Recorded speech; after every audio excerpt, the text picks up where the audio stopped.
Welcome proteins class 8th का हमारे पास ये 9वां चैप्टर है घर्षण।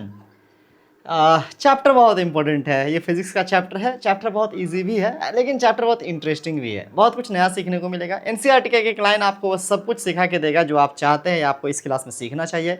हम इस वीडियो में एनसीईआरटी कवर कर देंगे भाई, लाइन बाय लाइन। कहने का मतलब है कि वीडियो अगर आप एंड तक देख लेते हैं तो इस चैप्टर पे और कुछ देखने की ज़रूरत नहीं पड़ेगी। बिल्कुल हलवा बना करके देंगे, इन टेक्स्ट क्वेश्चन एक्टिविटीज सब करके देंगे, ठीक है। बिल्कुल हलवा बना के देंगे, आपको सिर्फ निकलना है, चबाने की ज़रूरत नहीं है। वीडियो एंड तक देखो, बस काम तुम्हारा हो जाएगा। शुरू करते हैं। कह रहा है यहाँ पे कि आपने ट्रैफिक सिग्नल पर कार अथवा ट्रक चालक को अपने वाहन को मंद करते देखा होगा, स्पीड कम करते हुए, है ना। जब आप आवश्यक होता है तो आप भी ब्रेक लगाकर अपनी साइकिल को स्लो करते हैं। क्या आपने कभी सोचा है कि ब्रेक लगाने पर जो वाहन है वो मंद क्यों हो जाता है, कैसे स्लो हो जाता है? बिल्कुल जवाब मिलेगा, पूरे चैप्टर इसी बारे में है।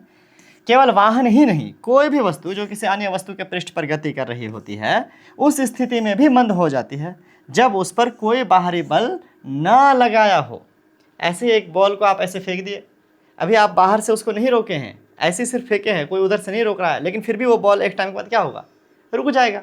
ऐसा थोड़ी गलते गलते अमेरिका पहुंच जाएगा, ऐसा नहीं है, रुकेगा ना। तो वही कह रहा है कि अगर बाहरी बल लग रहा है कि नहीं लगा है, फिर भी क्या देखते हैं आप कि रुक जाता है कि एक टाइम के बाद, ठीक है, लुढ़कते लुढ़कते।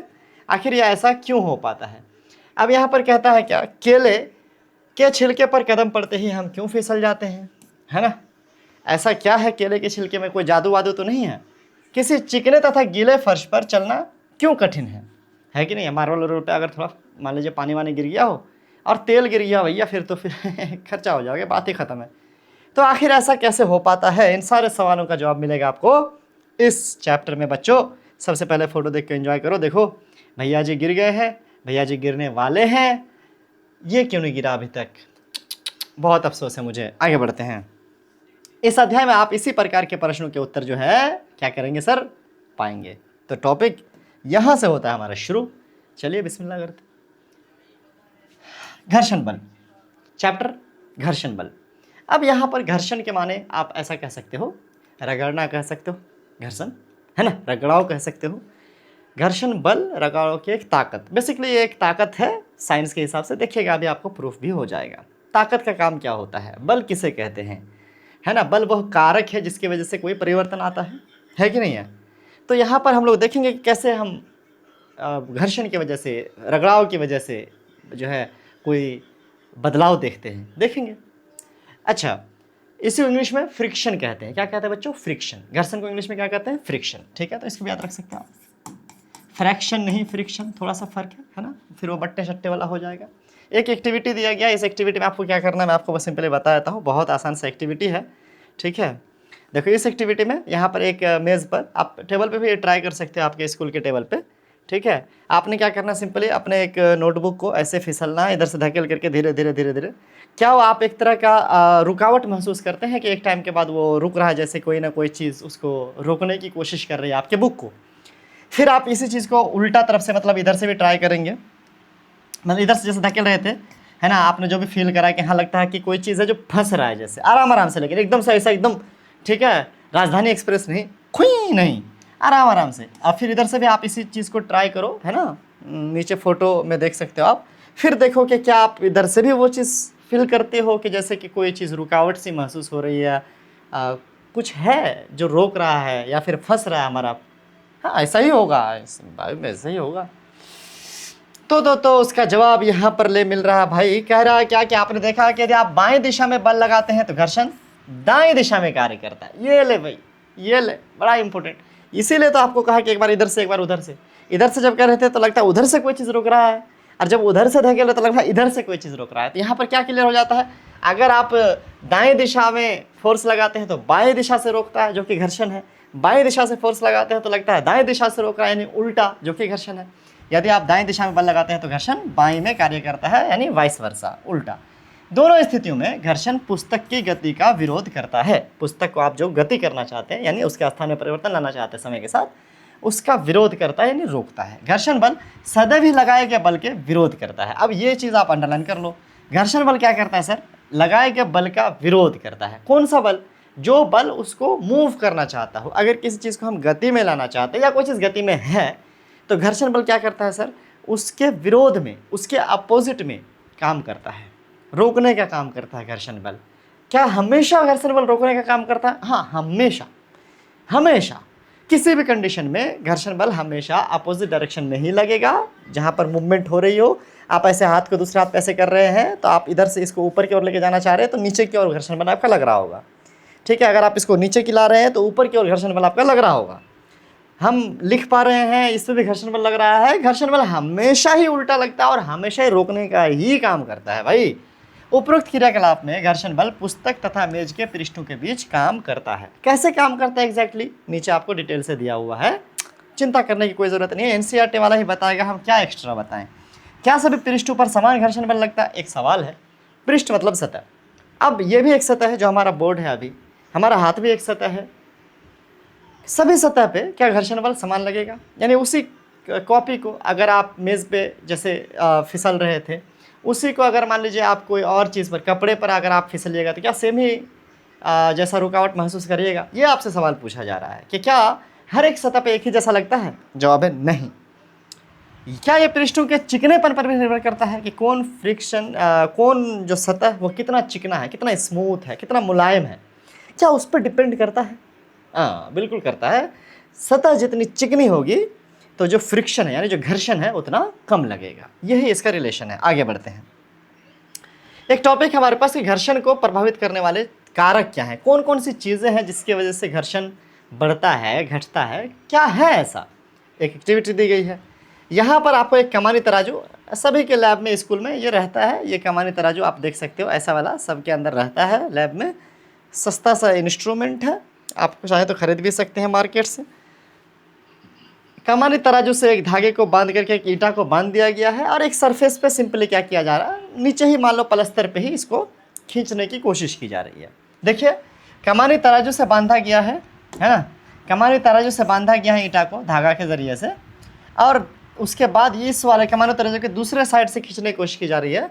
तो जितना वेट इसमें महसूस होगा, यानी खींचने के लिए जितना वेट महसूस होगा, वो इसके स्केल में दिखेगा। कमानी तराजू अभी दिखाएंगे हम लोग, उसके स्केल में दिखेगा कि कितना वेट महसूस हो रहा है खींचते हुए। बेसिकली ये वेट नापता है, वज़न नापता है कमानी तराजू। इसको आप ऐसे खींचिए एक बार, उसके बाद आप इसमें ना एक बार प्लास्टिक लपेट दीजिए और अब खींचिए। अब देखिएगा इसका वेट कितना दिखा रहा है। अब इस पर एक बार जूट लपेट दीजिए, पटवा या पटवा का बोरी लपेट दीजिएगा और तब खींच कर देखिएगा कि अब कितना दिखा रहा है ये वेट। क्या जब कुछ नहीं लपेटा हुआ था उस कंडीशन में, जब प्लास्टिक लपेटा था उस कंडीशन में, और जब आपने जूट लपेटा उस कंडीशन में, क्या तीनों कंडीशन में आपको इसका कमानी तराजू का जो स्केल है वो सेम ही दिख रहा है? इसका जवाब है नहीं, बिल्कुल नहीं, ऐसा नहीं होता है। बल्कि आप देखेंगे कि प्लास्टिक में सबसे कम दिखेगा, जबकि जूट में ज़्यादा दिखेगा और नॉर्मली उससे थोड़ा कम दिखेगा।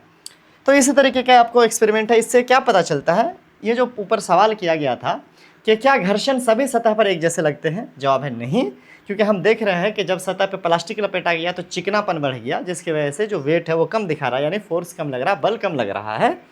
जब उस पर कपड़ा लपेटा गया या मान लीजिए क्या कि जूट लपेटा गया तो वो ज़्यादा दिखा रहा था स्केल में। इससे पता चलता है कि खुरदुरा जो सतह है उसमें फ्रिक्शन यानी घर्षण ज़्यादा लगता है। तो ये कुल मिला के कहानी है। कमानी तराजू के बारे में कह रहा है कि एक तरह के जो है ये तराजू होता है, इसमें आप देख सकते हो इस तरह एक लोहा सा ऐसा बड़ा हुआ रहता है, यहाँ पर बड़ा हुआ है ना, वो आपको जहाँ पर जिस सामने में रहेगा उतना वेट हुआ, मतलब इस पे से वेट लटकाना है। आप किसी भी तरह से लटकाइए, प्लास्टिक में लटकाइए, कोई चीज़ में लटकाइए, धागा से लटकाइए, ठीक है। इसमें एक स्प्रिंग होता है बेसिकली, है ना। स्प्रिंग जितना वेट में जितना खिंचाता है वो पहले से इस पर मार्क किया हुआ रहता है, उसी हिसाब से इसको बनाया गया है ना, कि स्प्रिंग जितना खिंचाएगा 1 किलो में वहाँ पे लिख दिया गया 1 किलो, 2 किलो में जितना खिंचाता है स्प्रिंग लिख दिया गया 2 किलो। तो इस तरीके से ये मार्क किया जाता है। ये छोटा से बड़ा, मतलब स्प्रिंग टाइट वाला, स्प्रिंग ढीला वाला, आपको 10 किलो 20 किलो नापने के लिए भी ये कमानी तराजू मिल जाएगा, और आपको ये 100 ग्राम 200 ग्राम नापने के लिए भी अलग अलग किस्म का कमानी तराजू आपके लैब में आपको देखने को मिल सकता है, ठीक है। एक ही तरह का सारा नहीं होता है, ठीक है। यहाँ पर ग्राम में दिखाया गया, यहाँ पर 100 ग्राम तक का ही है, सिर्फ 100 ग्राम नापने के लिए तराजू है, लैब के लिए होगा ये, है ना। उसके अलावा किलो 2 किलो 4 किलो 10 किलो नापने के लिए भी ये तराजू होता है, ठीक है। चलिए, इसको कमानी तराजू हम लोग जो है कहते हैं, है ना। मुर्गी वाला भी नापने के लिए इस्तेमाल, मतलब कुछ भी नापने के लिए इस्तेमाल किया जा सकता है ना। ऐसा नहीं कि सिर्फ लैब में प्रैक्टिकल करने के लिए या ईंटा खींचने के लिए। एक और क्रियाकलाप है, किसी चिकने फर्श पर किसी मेज पर जो है कोई अनंत समतल बनाइए। अनंत मतलब टेढ़ा। अब इसको हम लोग डायरेक्ट फोटो में देखते हैं और समझते हैं। ये देखिएगा आप, यहाँ पर देखिए सबसे पहले क्या किया गया, एक बच्चा हाँ एक बोर्ड लिया है, उसको इस तरीके से किताब के ऊपर टेढ़ा रख दिया है, ठीक है। ये टेबल है, सिंपली मेज़ है, आप स्कूल के डेस्क को भी इस्तेमाल कर सकते हैं। और वो बैटरी इस्तेमाल कर रहा है, यहाँ पे बैटरी को छोड़ेगा, यहाँ पे बैटरी को छोड़ेगा और बैटरी गड़कते गड़कते यहाँ से जाएगा अपने आप, मतलब उसको कोई फोर्स लगा के नहीं छोड़ेगा, बस वहाँ पे ऐसे रख करके छोड़ देगा, ऐसे धकेलेगा नहीं। तो कहाँ तक जाएगा, मार्क करेगा कि हाँ भाई यहाँ तक गया, मार्क कर लेगा। उसके बाद फिर क्या करेगा, दूसरे कंडीशन में अब यहाँ पे कपड़ा बिछा देगा, है ना। अब यहाँ पे कपड़ा बिछा दिया गया जैसे कि, और अब फिर से वैसे ही छोड़ेगा और देखिएगा कि अब कहाँ तक बैटरी जा रहा है। पहले जैसे मान लीजिए कि लगभग इधर तक गया था, मार्क किया था, अब लगभग यहाँ तक गया है, वहाँ मार्क करेगा। तो इन दोनों अवस्था में क्या बदलाव है, बदलाव यही है कि पहले वाले में जो था वो सतह जो था ज़्यादा चिकना था, अभी इस वाले में सतह क्या है सर, थोड़ा रफ है ना, क्योंकि इस वाले में है ना सतह के ऊपर कपड़ा बिछाया गया है, यही ना। तो इस तरीके से हम देख सकते हैं कि जब चिकना सतह था, ज़्यादा ये कपड़ा नहीं बिछा हुआ था, तो ये बैटरी ज़्यादा दूरी तय कर रहा था, लेकिन जब इसके ऊपर कपड़ा बिछा दिया गया तो ये अब कम दूरी तय करेगा। इतनी सी बात है। चलिए आगे बढ़ते हैं। यहाँ पे हम लोगों को फिर से पता चल रहा है इस एक्टिविटी से भी कि जो घर्षण है वो डिपेंड करता है कि सतह कैसा है। अच्छा, एक दो चीज़ें मैं एक्स्ट्रा बताना चाहूँगा। घर्षण बल कॉन्टैक्ट फोर्स है, मतलब दो चीज़ें जब कॉन्टैक्ट में आती हैं, ठीक है, कॉन्टैक्ट और नॉन कॉन्टैक्ट बोल करके दो तरह के फोर्स होते हैं। जैसे ग्रेविटी है वो नॉन कॉन्टैक्ट फोर्स है, मैग्नेटिक है फोर्स है वो नॉन कॉन्टैक्ट फोर्स है, लेकिन जो हमारा ये घर्षण बल है वो कॉन्टैक्ट फोर्स है कि दो चीज़ों के सतह के आपस में सटने की वजह से ये फोर्स लगता है। तो सतह जितना चिकना होगा ये बल उतना ही कम लगेगा, और सतह जितना खुरदुरा होगा ये बल उतना ही ज़्यादा लगेगा। अब इसके पीछे का भी क्या रीज़न है वो भी यहाँ पे डिटेल से आगे दिया गया है, तो हम लोग वहाँ पर जो है इसको देख लेंगे। ठीक है बच्चों, चलो। किस स्थिति में पेंसिल सेल जो है द्वारा तय की गई दूरी सबसे कम है? तो भाई दो तीन चीज़ें दी गई हैं। मेज़ पर रेत का अच्छा, तीसरा कंडीशन यहाँ पर कपड़ा हो गया। तीसरा कंडीशन है कि आपको बालू बिछा देना है, यहाँ पे क्या बिछा देना, बालू, और इस बार फिर गड़काना है, तो बालू में इससे भी कम दूरी तय करेगा। तीन कंडीशन, एक तो डायरेक्ट ऐसे ही मेज़ पर, दूसरा कपड़ा बिछा के, और तीसरा बालू बिछा के। किस स्थिति में सबसे कम है? तो बालू के कंडीशन में। सेल द्वारा हर बार तय की गई दूरियाँ भिन्न भिन्न क्यों होती हैं?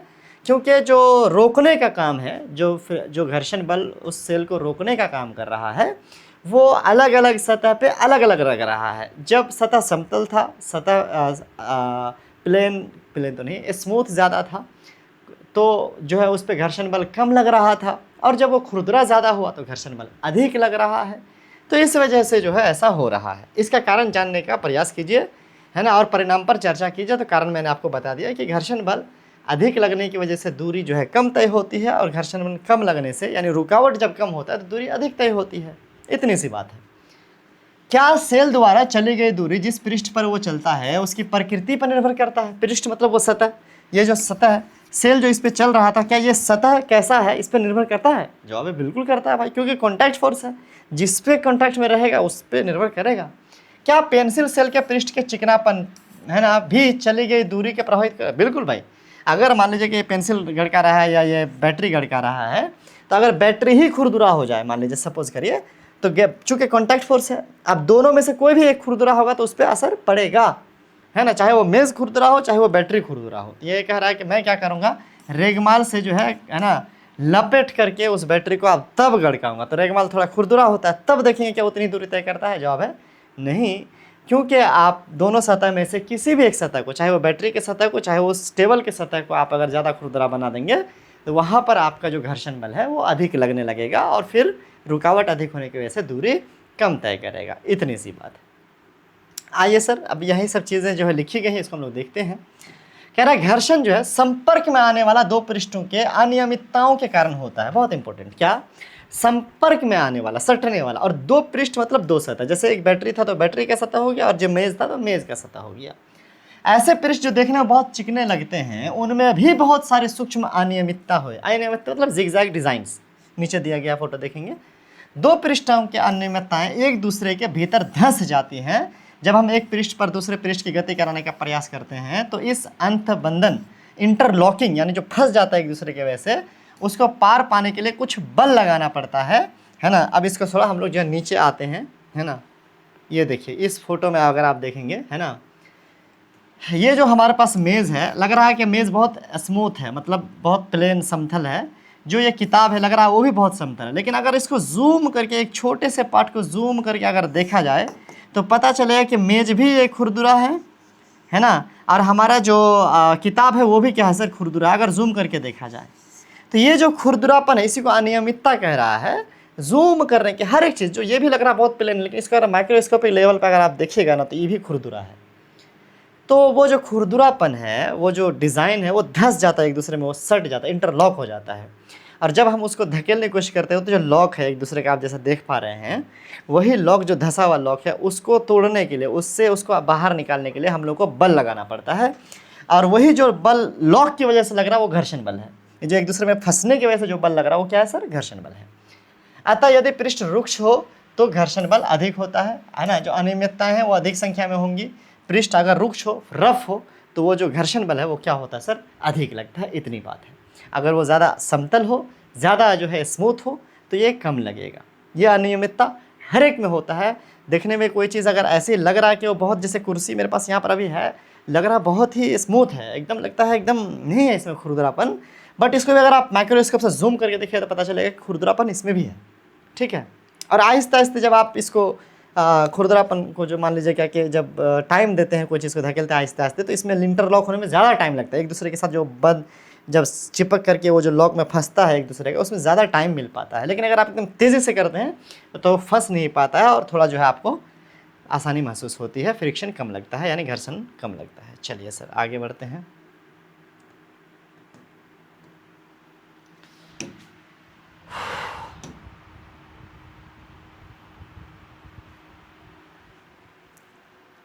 क्या हो रहा, नींद आ रही है क्या सर?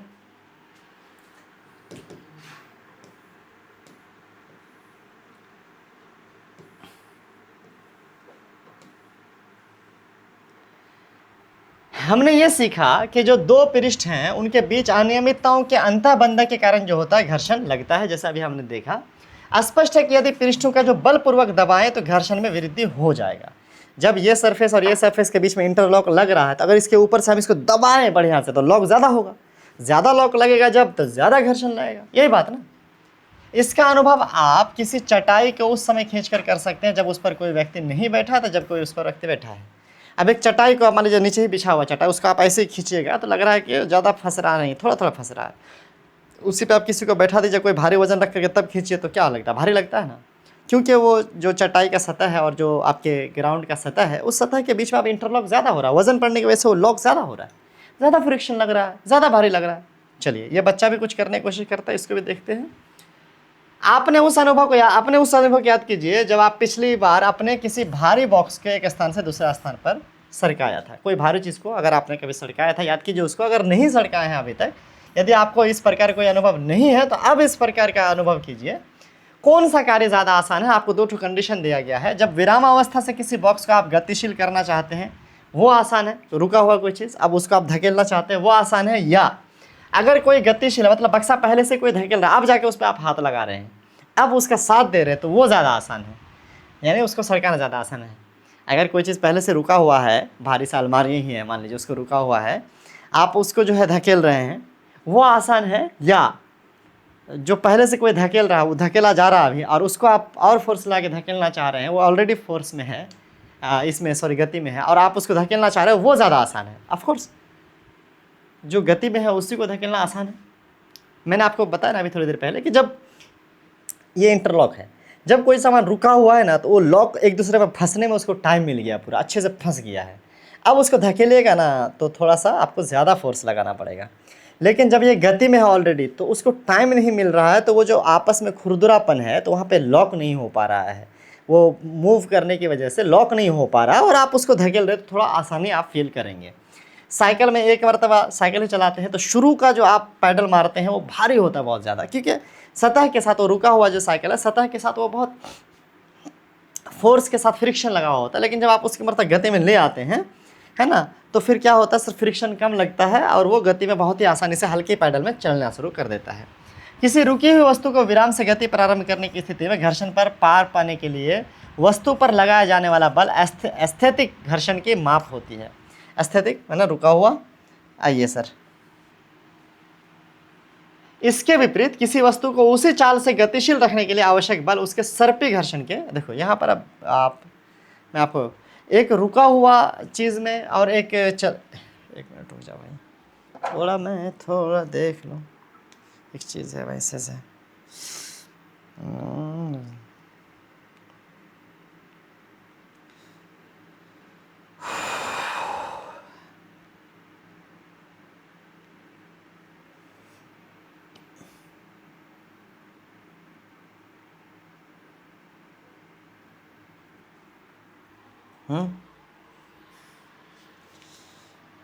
तो भाई बात ये है कि वही बात यहाँ पर जो है कह रहा है, एस्थेटिक मतलब देखो, अगर कोई रुकी हुई चीज़ है और उसको आप जो है बल लगा करके उसको आप धकेलना चाह रहे हैं, स्टैटिक फोर्स लगता है वहाँ पे। लेकिन अगर कोई चीज़ चल रहा है तो वहाँ पे आपको रोलिंग फ्रिक्शन लगता है। रोलिंग मतलब घूमने वाला फ्रिक्शन, रोलिंग फ्रिक्शन लगता है। इस दोनों के बारे में थोड़ा सा आगे आएगा, टेंशन मत लो। जब बॉक्स सरपी मतलब रोलिंग, जब बॉक्स सरकना आरंभ कर देता है तो उसके पृष्ठ के संपर्क बिंदुओं को उतना समय नहीं मिल पाता कि वो फर्श के संपर्क बिंदुओं में धंस सके। जो बात मैंने अभी आपको बताया, सर्पी घर्षण एस्थेटिक घर्षण से कुछ कम होता है। सर्पी मतलब रोलिंग, घूमने वाला घर्षण है ना, एस्थेटिक मतलब रुका हुआ, स्टैटिक जो है फोर्स उससे कम होता है। इसीलिए यहाँ पर कह रहा है उससे आगे, इसीलिए किसी बॉक्स में गति आरंभ करने की अपेक्षा जो पहले से ही गतिमान हो उस बॉक्स को गति में बनाए रखना आसान होगा। अगला जो हमारे पास टॉपिक है कि घर्षण हानिकारक परंतु अनिवार्य। अब घर्षण हमारे लिए ज़रूरी भी है, घर्षण हमें नुकसान भी कर रहा है। दोनों चीज़ें हैं घर्षण, इसके फायदे भी हैं, इसके नुकसान भी है, दोनों हैं। क्या करिएगा, अब कुछ अनुभवों को याद कीजिए। किसी कांच के गिलास अथवा किसी कुल्हड़ में फंसे किसी पकड़े रखना आसान है, कुल्हड़ में से किसे पकड़ना आसान है। अच्छा, मतलब कांच के गिलास को आप पकड़ के उठाना ज़्यादा आसान है या कुल्हड़ जो मिट्टी का बना होता है उसको उठाना ज़्यादा आसान है? ऑफकोर्स मिट्टी वाला, वो खुरदरा होता है, वो ज़्यादा ग्रिप बनता है उस पर। अच्छा, और सुनिए, मान लीजिए किसी गिलास का जो बाहरी पृष्ठ है वो चिकना है अतः उस पर पकाने का तेल की परत चढ़ी है, हाथ में पकड़ना आसान होगा अथवा अधिक कठिन हो जाएगा? अगर हम शीशा के गिलास में तेल लगा दिया, अब उसमें पानी भर के हम आपको पीने के लिए देंगे, हो सकता है कि आपके हाथ से निकल के नीचे गिर जाए और आप उठा के पानी भी ना पी पाएँ। ऐसा हो सकता है ना बच्चों? तो ऐसा क्यों हो पा रहा है? फ्रिक्शन, वो जो घर्षण उसमें लगना चाहिए था, जो फंसना चाहिए था, इंटरलॉक होना चाहिए था, उसका अनियमितता वही नहीं हो पा रहा है। ज़रा सोचिए, यदि घर्षण ना हो तो क्या आपके गिलास को पकड़े रखना संभव हो पाएगा? बिल्कुल ही। अगर वो अनियमितता ना हो, ना फंसे आपके हाथ और गिलास के बीच में वो घर्षण ना हो, तो क्या आप उस गिलास को पकड़ के रख पाइएगा? अगर तेल ही लगा दीजिएगा तो आप नहीं पकड़ के रख पाइएगा खासा, है ना? ये भी याद कीजिए कि मार्बल के गीले फर्श अथवा कीचड़ पर जो है पगडंडी मतलब आली वाली जो होता है उस पर चलना कितना मुश्किल होता है, कीचड़ पे चलना कितना मुश्किल होता है। गाड़ी वाले चलाते हैं जब कीचड़ हो जाता है सड़क के किनारे, भाई क्या फिसलता है, गोबर ओबर गिरा रहता है कभी सड़क उड़क पे, अगर गाड़ी वाली चढ़ जाता तो सब फिसलता है। मैं तो एक बार गिरने से बचा था, खतरनाक फिसलता है। मार्बल गीला है, मैंने पहले भी इसका एग्जांपल दिया, आप उस पर चलते अभी पोछा मार के चले, गिरने का उसमें पूरा चांस होता है। फ्रिक्शन नहीं बन रहा है पैर में और मार्बल के बीच में, इंटरलॉक नहीं हो पा रहा है, वो जो सतह है, वो जो खुरदरापन है, उस खुरदरापन के बीच में पानी आ चुका है जिसकी वजह से वो खुरदरापन आपस में नहीं अभी आज ही एक न्यूज़ आता टीआरटी में जिसमें एक रोबोट है ना, उठ ही नहीं पा रहा, फर्श पे गिर गया बेचारा, खड़े ही नहीं हो पा रहा, फ्रिक्शन ही नहीं मिल पा रहा उसको, धाई धाई गिर रहा है, वो अपना उठने की कोशिश करता फिर गिर जाता है ना। ले भाई दीपिका, क्या आप घर्षण न होने की स्थिति में चलने की कल्पना कर सकते हैं? बिल्कुल नहीं भाई। जहाँ पर घर्षण नहीं है वहाँ पर आप कैसे चलिएगा? नहीं चल पाइएगा। ठीक है, हम यहाँ जो अभी चल पा रहे हैं ना फर्श पे, फर्श और पैर के बीच में एक फोर्स फ्रिक्शन लग रहा, पकड़ बन रहा है, तभी जाके चल पा रहे हैं। अगर आपके जूता का सोल घिस जाता है ना तो भी आप उससे भीगा हुआ सड़क पर नहीं चल पाते हैं ढंग से, या मार्बल पर नहीं चल पाते, एकदम फिसलते रहता है पैर, आप गिरने का पूरा चांस होता है। लेकिन नया सोल रहता है उसमें खुरदरापन रहता है, रबड़ का रहता है, एकदम से चिकना नहीं रहता है, फिर बढ़िया आप उस पर चल पाते हो। यहाँ पर क्या कह रहा है, यदि घर्षण ना हो तो आप पेन अथवा पेंसिल से नहीं लिख सकते। ये जो हम लिख पा रहे हैं ये भी घर्षण की वजह से है, इसमें भी घर्षण हो रहा है। जब आप आपके जो शिक्षक हैं वो जब चौक से लिखते हैं ब्लैक बोर्ड पर तो उसमें क्या होता है, रुक्ष विरिष्ट रगड़ द्वारा चौक के कुछ कण को उतार देता है। चौक का जो छोटा छोटा कण सब है, जब वो ब्लैक बोर्ड पे उसको लिखता है ना तो उसका जो खुरदरापन है जिसके वजह से क्या होता है, कण सब उसमें फंसता है, जिसकी वजह से वो है ना आप देख पाते। इसीलिए तो मिटाने के बाद तो धूल कण गिरता भी है। तो ये फ्रिक्शन की वजह से हो पा रहा है। वो अगर फंसता ही नहीं, वो जो खुरदुरापन उसको रोक रहा है, वो नहीं रोकता, तो क्या वो लिख पाता? जैसे कभी कभी होता भी है ना, ब्लैक बोर्ड चिकना हो जाता है तो उस पर लिखा ही नहीं जाता है चौक से, तो फिर उसको पेंट करके उसे खुरदुरा करते हैं, है कि नहीं है? ले भाई, यहाँ पर अगर आप देखेंगे है ना, घर्षण द्वारा कील जो है रगड़ा जाता है। घर्षण द्वारा जैसे कील है ना, उस पर ठोक वोक रहे हैं, वो भी घर्षण है, जिसकी वजह से पकड़ रहे तो फिसल जाता। घर्षण बहुत इंपॉर्टेंट है, देख रहे हो?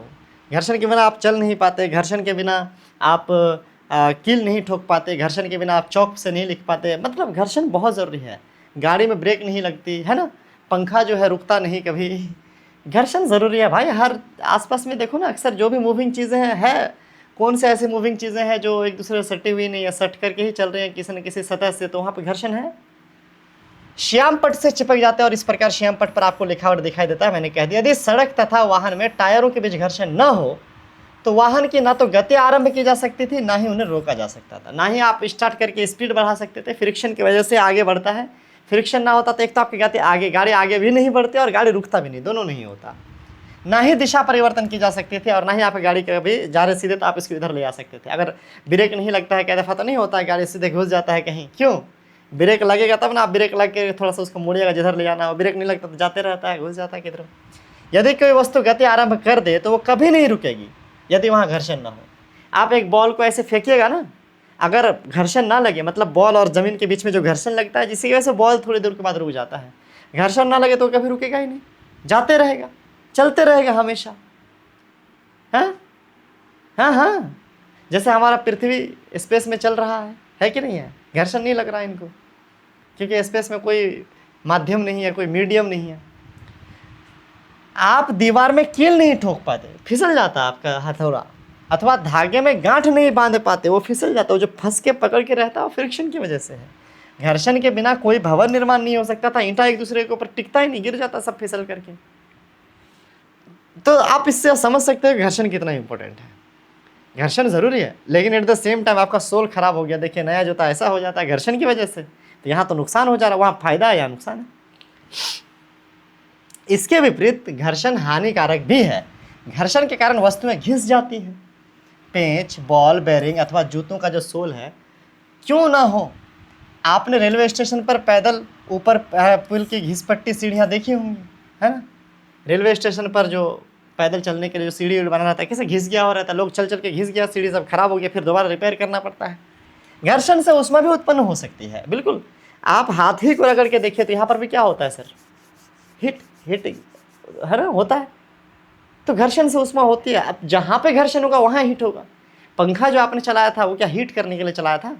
आप उसको जो इलेक्ट्रिसिटी दे रहे पंखा को हीट करने के लिए नहीं ना, हवा देने के लिए ना, ठंडा करने के लिए। लेकिन घर्षण की वजह से पंखा में हीट हो रही है, तो आपका जो इलेक्ट्रिसिटी है वो हीट में कन्वर्ट हो रहा है, हीट तो करने के लिए उसको दिए ही नहीं थे, तो वो घर्षण होकर के जो हीट उत्पन्न हुआ वो आपके ऊर्जा का गलत उपयोग हो गया ना, तो नुकसान है ये सब। कह रहा है क्या, कुछ मिनट तक अपने हथेलियों को तेजी से एक दूसरे के ऊपर आप रगड़ करके देखिए, क्या आप अनुभव करते हैं गर्म हुआ है? बिल्कुल। जब आप माचिस की तिल्ली को किसी रुक्ष पृष्ठ पर रगड़ते हैं तो वह आग पकड़ लेती है। जैसे आप माचिस की तिल्ली को ऐसे है ना, उसके खुरदुरे सरफेस से ऐसे लगाते हैं, तो फ्रिक्शन की वजह से वहाँ पर जो है रेड फास्फोरस जो होता है ना, वो क्या करता है, वाइट फास्फोरस पे आग लगाने का काम करता है। आपने ये देखा होगा कि विद्युत मिक्सर के कुछ मिनट तक चलने पर उसका जो जार है वो गर्म हो जाता है। आप ऐसे बहुत से उदाहरण दे सकते हैं जिनमें घर्षण के द्वारा क्या होता है सर, उष्मा उत्पन्न होती है। आप मिक्सचर वाला के देखिए, मिक्सी है ना, मसाला वसाला वाला 5 मिनट चलेगा, गर्म हो जाता है, इवन कि मसाला भी गर्म हो जाता है। वास्तव में जब हम किसी मशीन का उपयोग करते हैं तो घर्षण से उत्पन्न ऊष्मा के कारण अत्यधिक ऊर्जा नष्ट हो जाती है। मैंने जैसे आपको एग्जांपल दिया कि आप इलेक्ट्रिसिटी दे रहे थे पंखा चलाने के लिए, हवा देने के लिए, घूमने के लिए, पर वो जो इलेक्ट्रिसिटी है वो हीट में बहुत सारा खर्चा हो जा रहा है, तो वो नुकसान हुआ हमारा, बड़ा नुकसान। और दुनिया के अंदर ऐसे बहुत सारे रेलवे हैं जिसके पटरी से, जिसके गाड़ियाँ हैं, जिसके बॉल बेरिंग में, और जितने भी मशीन हैं सब में कुछ ना कुछ घूमने वाली चीज़ें हैं। उन हर जगह पे क्या हो रहा है सर, घर्षण की वजह से गर्मी पैदा हो रही है, और हर जगह पे क्या हो रहा है सर, वो ऊर्जा जो घुमाने में इस्तेमाल होना था वो घर्षण की वजह से गर्मी में चेंज हो करके वो बर्बाद हो रहा है, ऊर्जा बहुत रूप से ऊर्जा बर्बाद हो रहा है। तो ये हमारे लिए क्या नुकसान है कि नहीं बच्चों? उसको कम करने की कोशिश की जा सकती है। निम्नलिखित अनुभाग में हम घर्षण को कम करने के उपाय पर आप क्या करेंगे सर, चर्चा करेंगे। ये तो हो गया कि चलो भाई घर्षण ज़रूरी है, जो है ये है वो है है ना। अब हम जो है इसको कैसे कम कर सकते हैं, इस बारे में हम क्या करेंगे सर, थोड़ा बहुत चर्चा करेंगे। घर्षण बढ़ाना तथा घटाना। घर्षण को हम घटा बढ़ा सकते हैं। घर्षण को कम और ज़्यादा करना क्यों ज़रूरी है? जहाँ पर हमें ज़्यादा घर्षण की ज़रूरत है वहाँ पर हम अपने कुछ ऐसे उपाय लगाएंगे जिसकी वजह से घर्षण बढ़ जाएगा। जैसे कि हमने ऊपर ही देखा कि सतह अगर खुरदरा हो तो घर्षण अधिक लगता है। तो इस तरह से कुछ हम नियम करेंगे। अगर जहाँ पर हमें घर्षण की ज़रूरत नहीं है, जैसे पंखा ही है, वहाँ हमें घर्षण की ज़रूरत नहीं है, हम चाहते हैं घर्षण कम से कम लगे और वो जो बॉल बेरिंग है वो सुरक्षित रहे, तो वहाँ पर हम घर्षण को घटाने के लिए कुछ ना कुछ इस्तेमाल करेंगे। तो यही सब चीज़ें यहाँ पर पढ़ेंगे, घर्षण बढ़ाना तथा घटाना। पिछले अनुभाग में आपने देखा कि कुछ परिस्थितियों में घर्षण वांछनीय होता है ना, वो मतलब ज़रूरी होता है। क्या आपने कभी ये सोचा है कि आपके जूतों के ताले जो है खांचेदार क्यों हैं? जूता के नीचे में डिज़ाइन होता है ना, क्यों शेप बना हुआ रहता है? ताकि पकड़ बने। पकड़ जो बर्फ़ पे चलने वाला जूता होता है उसमें और ज़्यादा होता है, नीचे एकदम, है ना, मजबूत, उसमें एकदम बड़ा बड़ा डिज़ाइन होता है। खांचे जूतों के फर्श पर पकड़ बनाते हैं, जिसके कारण आप जो है चलते समय सुरक्षित रहते हैं, वरना पैर आपके क्या हो जाएगा, फिसल जाएगा। इसी प्रकार कारों, ट्रकों तथा बुलडोजरों के जो टायर हैं वो भी क्या होते हैं, खांचेदार होते हैं, जैसे सड़क पर उनकी पकड़ अच्छी होती है। ऐसा देखो डिज़ाइन बना रहता है, बड़ा बड़ा ग्रिप बना रहता है, भारी सा वजन उठाना है इसको, बड़ा सा ग्रिप बना हुआ रहता है, बड़ा बड़ा एकदम ग्रिप बना रहता है ताकि बढ़िया पकड़ बने रोड के साथ। कीचड़ उचड़ में इसको चलना है, इसीलिए चौड़ा भी होता है, मोटा भी होता है और बड़े बड़े ग्रिप होते हैं इसमें, अच्छा पकड़ बनाने के लिए और दम लगाने के लिए, और फ्रिक्शन ज़्यादा से ज़्यादा लगना चाहिए ताकि आगे घूम सके। स्वचालित वाहनों तथा साइकिलों के ब्रेक प्रणालियों में ब्रेक पैडों का उपयोग करके हम जानबूझकर घर्षण में वृद्धि करते हैं। आप देखे होंगे जो जैसे साइकिल का ये नहीं होता है, उसमें जहाँ पर ब्रेक लगा रहता है, मान लो कि यहाँ पर ब्रेक सोल जो लगा रहता है ना, ब्रेक सोल, है ना, ब्रेक सोल कैसा होता है, रबड़ उसमें लगा हुआ रहता है, ठीक है, वो सटा हुआ नहीं रहता है टायर से, वो टायर से सटा हुआ, टायर है मान लो, टायर से सटा हुआ नहीं रहता है, लेकिन जब आप ऐसा दबाते हैं ब्रेक तो यहाँ पर एक खींचता है, एक तार इसको खींचता है और ये टायर को सट जाता है, और सटता है तो वहाँ पर फ्रिक्शन बनता है। आप अगर साइकिल देखें तो उसका ब्रेक पे गौर कीजिएगा, ऐसा ही होता है। जब आप साइकिल चलाते हैं तो उसके ब्रेक पैड पहिए को स्पर्श नहीं करता। ये ब्रेक पैड जो होता है, जिसको ब्रेक सोल बोलते हैं, ये पहिए को छुआ हुआ नहीं होता, परंतु जब आप ब्रेक लीवर दबाते हैं तो ये पैड घर्षण के कारण जो होता है रिम की गति को जो है रोक देता है। ये ऐसे घर्षण की वजह से रिम को रोकता है और आपका जो पहिया है वो घूमना बंद करता है। आपने ये देखा होगा कि कबड्डी के खिलाड़ी अपने हाथों पर मिट्टी रगड़ते हैं ताकि वो प्रतिद्वंदी को अच्छी तरह पकड़ सकें। कबड्डी खेलने वाले हाथ को है मिट्टी उट्टी लगा के एकदम फ्रिक्शन वाला बनाता है ताकि अगर पैर पकड़े किसी का तो छूटने ना पाए भाई। इस तरह से कह रहा है व्यायामी जो होता है, जिम्नास्ट जो होता है, जो एक्सरसाइज उल्टा पुल्टा है ना करता रहता है, उनटता पुनटता है स्टाइल मार के, अपने हाथों पर कोई रुक्ष ऐसा खुरदुरा चीज़ लगाता है ताकि घर्षण में वृद्धि करके अच्छी पकड़ बना सके। लोहा ही पकड़ के घूम रहा है ना, कुछ ऐसा, या कोई बॉडी शॉडी वाला ही उठा रहा कुछ, तो हाथ में ग्रिप बनना चाहिए, नहीं तो पता चला गिर करके माथा फूट गया भैया, एकदम यूँ ठस से ना लगा, दिमाग ठिकाने आ गया। यद्यपि कुछ अन्य स्थितियों में घर्षण अवांछनीय होता है, अतः हम उसे कम करना चाहेंगे, और बहुत जगह हमको घर्षण नहीं चाहिए, बहुत जगह हमको घर्षण नहीं चाहिए, तो वहाँ पर हम कम करते हैं। जैसे कैरम बोर्ड है, वहाँ पर आप चाहते हैं कि थोड़ा सा हम फोर्स से मारे और आपका जो गोटी है वो एकदम भागे। यहाँ पर क्या करते हैं, आपने वहाँ पर कुछ छिड़कना होता है जिसकी वजह से क्या होता है, कैरम का जो है उड़ता है। इस तरह से दरवाज़ा का कब्जा वगैरह जो होता है वहाँ पर तेल वेल डाल देते हैं ताकि कर कुर ना करे, एकदम स्मूथली दरवाज़ा आपका खुले, आपका बंद हो। तेल में कुछ बूंदे डालने से क्या होता है, दरवाज़ा सहज से घूमने लगता है। साइकिल तथा मोटर में जो मैकेनिक मिस्त्री होते हैं मशीनों को गतिशील भागों में क्या करते हैं, ग्रीस लगाते हैं। जो भाग घूमने वाला भाग सब होता है, खासकर पहिया या ग्रीसिंग करते हैं, वहाँ पर ग्रीस लगाते हैं और ग्रीस बहुत ज़्यादा फिसलता है। उपरोक्त सभी परिस्थितियों में हम दक्षता में वृद्धि के लिए घर्षण को कम करते हैं। काम ज़्यादा हो, दक्षता में वृद्धि, काम ज़्यादा हो, है ना, हमारा रुकावट कम बने, घूमने वाली चीज़ है वहाँ पर रुकावट नहीं चाहिए, हमको घुमाना ही है, तो हम क्या करते हैं सर, वृद्धि को, घर्षण को कम करने के लिए ग्रीस लगाते हैं, तेल लगाते हैं या कुछ और ऐसा। जब तेल, ग्रीज अथवा ग्राफाइट भी चिकना होता है जो पेंसिल का नोक में होता है वो सब, तो ये सब चीज़ जब आप लगाते हैं किसी मशीन में इस्तेमाल करते हैं तो वहाँ पर क्या होता है, स्वचालित वाहन तथा साइकिलों के ब्रेक प्रणाली में ब्रेक नहीं करते हैं, है ना, यहाँ से तो गतिशील जो पुर्जे होते हैं उसके बीच में जब लगाते हैं तो इनकी जो एक पतली परत बन जाती है, उससे क्या होता है, गतिशील पृष्ठ सीधे एक दूसरे के रगड़ नहीं पाते। इस प्रकार अनियमितताओं का अंतःबंधन का जो अंतःपाशन काफ़ी सीमा तक क्या हो जाती है सर, दूर हो जाती है। इसको आप ऐसे समझिए। अब इसका ये खुरदरापन ऐसा ऐसा है ना, इसका खुरदरापन ऐसा ऐसा है। अब इस बीच में मान लीजिए आपका क्या आ गया सर, चिकनाई जो है उसमें आप तेल लगा दिए, ग्रीस लगा दिए, तो ये जो एक दूसरे के ऊपर, ये सतह एक दूसरे सतह के ऊपर आया, तो वो जब वो एक दूसरे ऐसा जाएगा, आगे बढ़ना चाहेगा, तो बीच में वो घुस नहीं पाएगा। उसके बीच में क्या बन रहा है, उसके बीच में वो ग्रीस, वो तेल जो है घुस करके उसका जगह ले रहा है और उसको अंतः बंधन को कमज़ोर कर दे रहा है। इसी वजह से जब उसको आप धकेलते हैं तो चला जाता है, क्योंकि बीच में जो है ना इंटरबॉन्डिंग है वो कमज़ोर पड़ जा रहा है। घर्षण कम करने वाले पदार्थों को स्नेहक कहते हैं, इसको इंग्लिश में लुब्रिकेंट कहते हैं। जो फिसलने वाली चीज़ें स्नेहक हिंदी में कहते हैं, याद रखिएगा, जिससे घर्षण कम किया जा सकता है, तेल, ग्रीज, ग्राफाइट वगैरह। कुछ मशीनों में स्नेहक के रूप में तेल का उपयोग ना करने की सलाह दी जाती है। ठीक है, सिलाई मशीन में तेल डाल देते हैं, बहुत सारे में तेल डालते हैं, लेकिन बहुत जगह तेल नहीं डाल सकते हैं। वहाँ पर घर्षण कम करने के लिए गतिशील पुर्जों के बीच में वायु की गद्दी का उपयोग किया जाता है। ये नॉर्मल मशीन में नहीं होता है, बड़े बड़े कुछ मशीन में, कुछ पार्ट्स में ऐसा होता है, जहाँ पर दो सतह के बीच में वायु होता है। वायु, हालांकि वायु से भी घर्षण लगता है लेकिन कम लगता है, तो वहाँ पर वायु एक दूसरे के पार्ट के बीच में एकदम पैक कर दिया जाता है ना, वायु निकलता नहीं वो वाला वायु। उससे क्या होता है कि एक दूसरे का सतह जो होता है वो दूर रहता है, हट के रहता है थोड़ा सा, और फ्रिक्शन यानी घर्षण कम लगता है। तो वायु भी उपयोग किया जाता है, हालांकि वायु से भी घर्षण लगेगा, मैंने पहले कहा, अभी आगे देखिएगा, लेकिन कम, बहुत कम लगेगा। जैसे कि तेल वगैरह से कम किया जा सकता है, वैसे वायु से कम किया जा सकता है। अब यहाँ पर एक सवाल इसके दिमाग में आ रहा है, क्या हम पृष्ठों पर पॉलिश करके अथवा अत्यधिक मात्रा में स्नेहक यानी लुब्रिकेंट लगा करके घर्षण को पूरी तरीके से शून्य कर सकते हैं? इसका जवाब है नहीं। पहले कह रही है घर्षण कदापि पूर्णतः समाप्त नहीं होता, बिल्कुल खत्म कभी नहीं होगा। कोई पृष्ठ पूर्णतः चिकना नहीं होता, उसमें कुछ अनियमितता रहती ही है। आप चाहे कितना भी तेल ग्रीस लगा दे, है ना, कुछ हद तक क्या होगा सर, फ्रिक्शन रहेगा ही रहेगा। आइए सर आगे, पहिए घर्षण कम कर देते हैं। अब एक चीज़ क्या कह रहा है कि जो पहिया है वो क्या कर देता है, घर्षण को कम करता है। घर्षण को कम करने का एक तरीका ये है कि हम चीज़ों को रगड़ करके ना चलाएं, खींचे नहीं, बल्कि उसको रोल करें, उसको घुमाएं, है ना। इसीलिए कह रहा पहिया घर्षण कम करते थे। देखिए, आपने अटैचियों तथा अन्य भारी सामानों पर रोलर जड़े देखे होंगे। ऐसे सामानों का कोई छोटा बच्चा भी आसानी से क्या कर सकता है, खींच सकता है। ऐसा क्यों है, चलिए इसका जवाब देखते हैं। ये देखिए, ये बच्चा जो है यहाँ पर रोलर लगा हुआ है, गोल सा, है ना, भारी है हालांकि, लेकिन ये बच्चा इसको खींच पा रहा है। अगर इसको हम हटा दें और उसको बोले बच्चा को आप खींचो, तो वो नहीं खींच पाएगा, बहुत ज़्यादा घर्षण लगेगा। लेकिन वो गोल सा रोलर लगने की वजह से कोई भी आसानी से उसको खींच पाता है। बैठने वाले कुर्सी सब में क्या होता है, अगर आप रोलर ना लगा हो, आप कुर्सी में बैठे रहता, आप उसको कोई बोलेगा इसको धकेल, थोड़ा सा धकेल पाएगा नहीं। वहीं नीचे में गोल गोल रोलर लगा रहता है, कुर्सी में आप बैठे रहता है, कोई भी थोड़ा सा इस तरह धकेलता है तो आप चले जाते हैं इस साइड से उस साइड, है कि नहीं है। तो यहाँ पर वही चीज़ कह रहा है।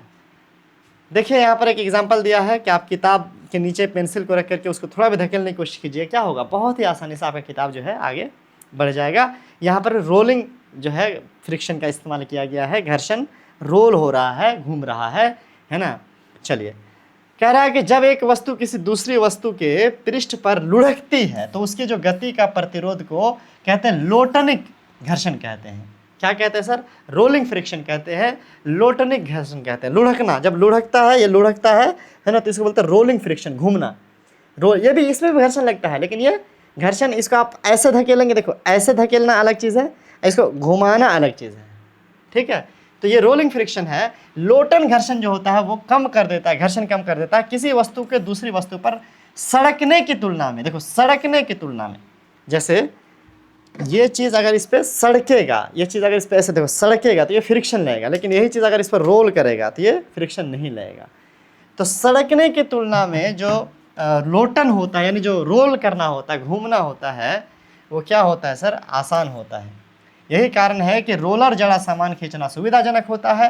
क्या अब आप ये समझ सकते हैं कि पहिए के आविष्कार को मानव जाति के महानतम खोजों में क्यों गिना जाता है? क्योंकि जब पहिया खोजा गया तो यही फ्रिक्शन को कम करके आसानी से भारी चीज़ों को एक जगह से दूसरी जगह तक पहुंचाने का काम हो पाया पॉसिबल, है कि नहीं है। नहीं तो सिर्फ सड़का करके लोग ले जाते थे, और ये काफ़ी भारी होता है कि आप भारी चीज़ों को सड़का करके यहाँ से वहाँ लेके जाएं। लेकिन वही पहिया लगा दें तो भारी चीज़ों को कम, एक आदमी दो आदमी भी क्या कर सकता है, एक जगह से दूसरी जगह जहाँ ले जाना चाहे ले जा सकता है। क्योंकि लोटनिक घर्षण, लोटनिक मतलब रोलिंग वाला, घूमने वाला जो है, सर्पी घर्षण यानी रगड़ने वाले घर्षण से कम होता है। इसीलिए अधिकांश मशीनों में सपर्न को बॉल बेयरिंग के उपयोग द्वारा जो है लोटन में प्रतिस्थापित किया जाता है। इसीलिए चीज़ें रगड़े एक दूसरे से, उससे अच्छा है कि उसमें घूमे, गोल रोलिंग के लिए कुछ ऐसा लगा दिया जाता है। जैसे कि यहाँ पर नीचे एग्जांपल दिया गया है कि छत के पंखों तथा साइकिल में धुरी में क्या लगा रहता है, नाभि यानी बीच में क्या लगा रहता है, बॉल बेरिंग जो है उपयोग किया जाता है। नीचे आपको फोटो में दिया भी गया है, इसको आप देखिए। ये देखिए, ये पंखा का खुला हुआ भाग है, जो सीलिंग फैन होता है उसी का खुला हुआ। देखिए यहाँ पर बॉल बेरिंग है यहाँ पे, क्योंकि यहीं पे डंडा रहता है बीच में, है ना। तो अगर ये बॉल बेरिंग नहीं होता तो ये जो डंडा से घिस घिस करके वो तो ख़त्म ही हो जाता। गर्मी इतनी होती है, वो गर्म से धिप करके तो भैया 4 दिन में ख़त्म हो जाता। लेकिन ये बॉल बेरिंग जो बीच में लगा देता है, इसमें छोटे छोटे बॉल लगते हैं, इसके बीच में गोल गोल बॉल होता है, ये 2 ठो इसके सर्कल के बीच में, ठीक है।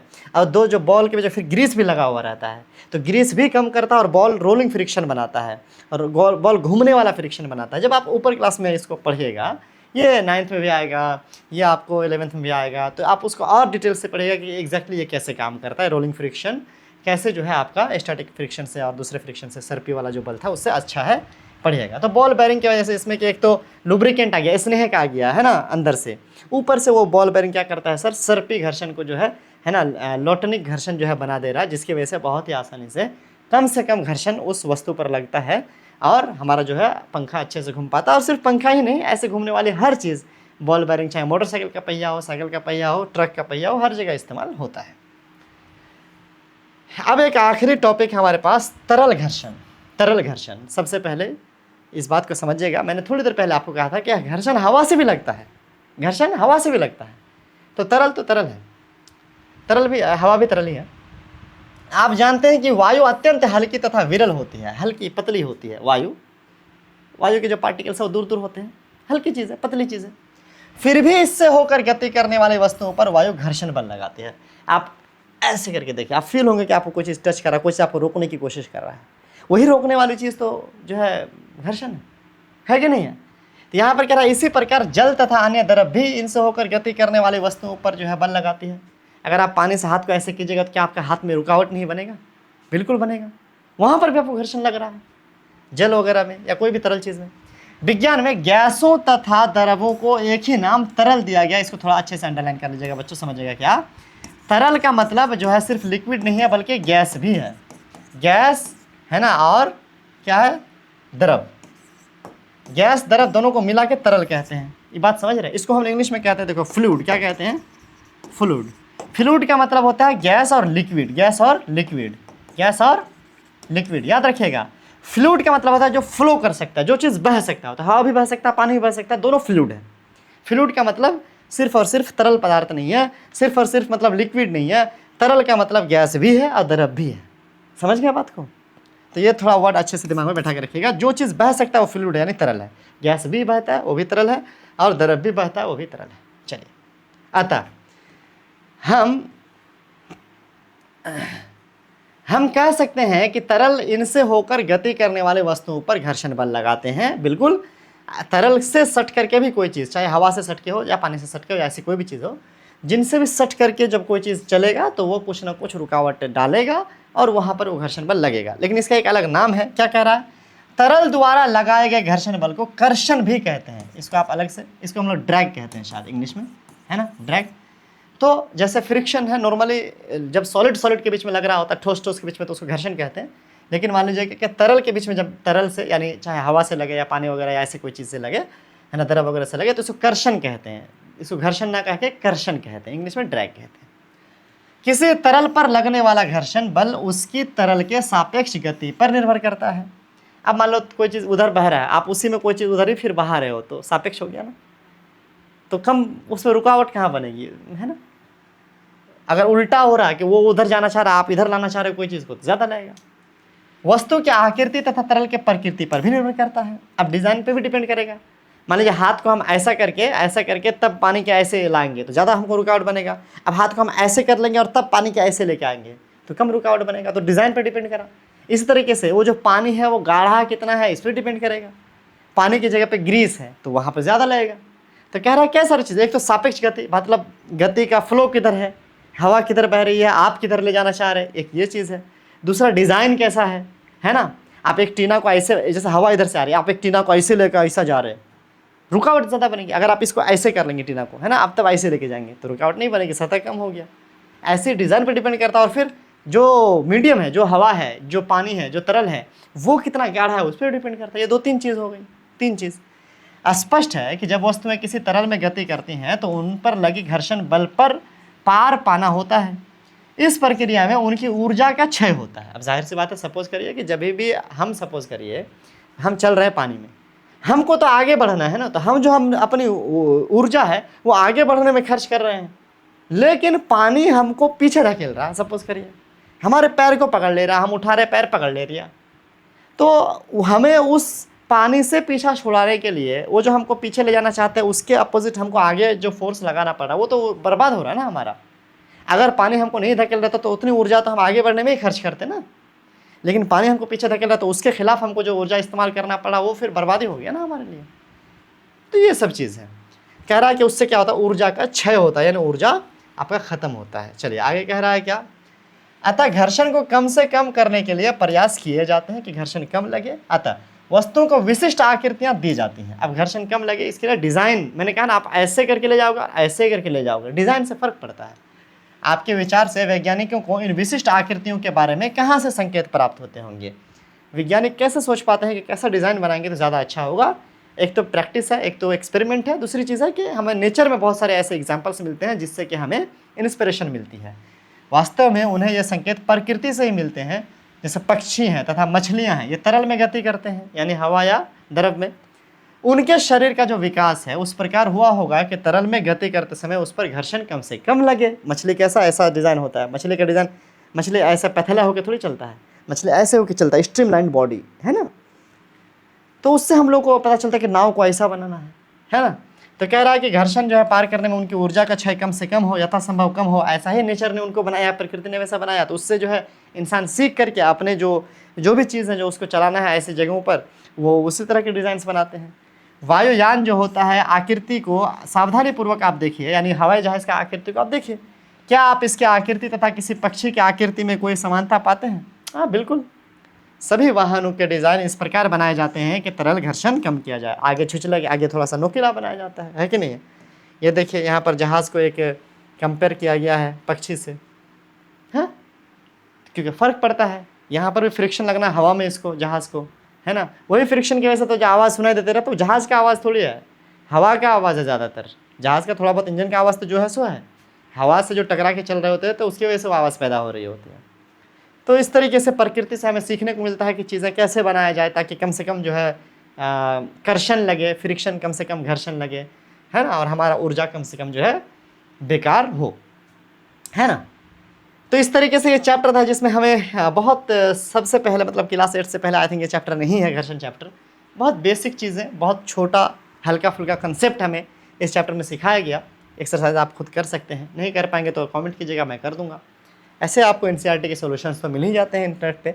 छोटा सा चैप्टर था, कैसा लगा आप वीडियो में कमेंट करके बताइए। वीडियो को लाइक कीजिए, अपने दोस्तों के साथ आप चाहें तो शेयर कर सकते हैं, सब्सक्राइब कर लीजिए चैनल को, है ना। मिलते हैं अगले वीडियो में, तब तक के लिए हैव अ ग्रेट डे।